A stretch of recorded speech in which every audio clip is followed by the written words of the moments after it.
समीर वानखेड़े की होगी यूपी की राजनीति में एंट्री। यूपी चुनाव में जल्द दिखाई दे सकते हैं एनसीबी के जोनल डायरेक्टर पद पर कार्यरत समीर वानखेड़े। 2022 के विधानसभा चुनाव में इस धाकड़ अफसर के जरिए किसको होगा फायदा? आखिर कौन खेलेगा वानखेड़े पर दांव? अखिलेश लाएंगे या बीजेपी मार ले जाएगी बाजी? सवाल कई है, लेकिन वानखेड़े का यूपी के चुनावी मैदान में उतरना लगभग तय माना जा रहा है, क्योंकि वानखेड़े पर है दिल्ली में बैठे दो बड़े बीजेपी नेताओं का हाथ। दो ऐसे नेता जिनका कद नरेंद्र मोदी और शाह के बराबर का हो सकता है।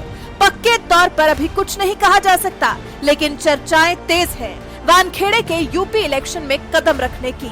और अगर ऐसा हुआ तो फिर तो आप ये मान लीजिए कि जिस किसी भी पार्टी के साथ समीर वानखेड़े दिखाई दिए उसी की जीत पक्की होगी। क्योंकि सोचिए, जिस धाकड़ अधिकारी ने बॉलीवुड के बादशाह को पानी पिला दिया हो, उस अधिकारी की अगर यूपी में चुनाव में एंट्री हो जाएगी तो फिर तो शायद उस पार्टी के लिए बड़ी से बड़ी उपलब्धि हासिल करना शायद बाएं हाथ का खेल हो जाएगा। महाराष्ट्र की सरकार, कांग्रेस के नेता ईमानदारी से अपने काम को करने वाले एनसीबी के इस अधिकारी के पीछे पड़ गए हैं। उन पर कई तरह के आरोप लगाए जा रहे हैं। महाराष्ट्र सरकार में मंत्री नवाब मलिक तो वानखेड़े पर एक एक कर कई बार कर चुके हैं। रोज के तौर पर उन पर गंभीर आरोप लगा रहे हैं। ऐसे में वानखेड़े को जो बचाए हुए है वो है बीजेपी के कद्दावर नेता। हालांकि बीजेपी का भी इसमें स्वार्थ है। स्वार्थ ये कि उन्हें यूपी में चाहिए प्रियंका गांधी का कार्ड, एक ऐसा चेहरा जो कांग्रेस महासचिव प्रियंका गांधी के यूपी में बढ़ते कद को थाम सके, उनको वापस दिल्ली लौटने पर मजबूर कर दे। क्योंकि लखनऊ में डेरा जमाए बैठी प्रियंका गांधी के अभी हाल ही में वाराणसी में हुए कार्यक्रम से बीजेपी थर्रा गई है। बीजेपी को प्रियंका गांधी से डर लगने लगा है कि कहीं उनका वोट बैंक कांग्रेस न हथिया ले। अब अंदाजा लगाइए, संसदीय क्षेत्र नरेंद्र मोदी का और नरेंद्र मोदी के कार्यक्रम जैसी भीड़ प्रियंका गांधी के कार्यक्रम में जुट गई तो भाई बीजेपी के होश फाख्ता होना तो लाजमी ही है। प्रियंका गांधी मोदी के संसदीय क्षेत्र में 1 लाख से ज्यादा की भीड़ जुटाने में सफल हो गयी और भीड़ तंत्र तो हमेशा से राजनीति का हिस्सा रहा ही है। यूपी में ऐसी मान्यता है कि जिसकी जितनी भीड़ भारी उसकी उतनी हिस्सेदारी।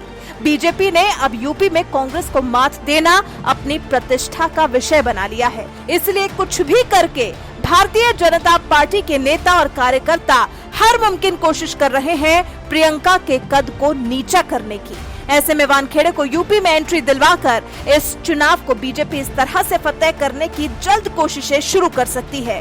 बीजेपी प्लान कर रही है कि वानखेड़े जैसे ईमानदार और गलत को गलत और सही को सही कहने वाले धाकड़ अधिकारी का मुद्दा प्रदेश में उठाए, कांग्रेस पर सवाल उठाए कि कैसे न्याय तंत्र के सेवक को महाराष्ट्र में तंग किया जा रहा है, कैसे उस पर रोज रोज नए नए आरोप मढ़े जा रहे हैं।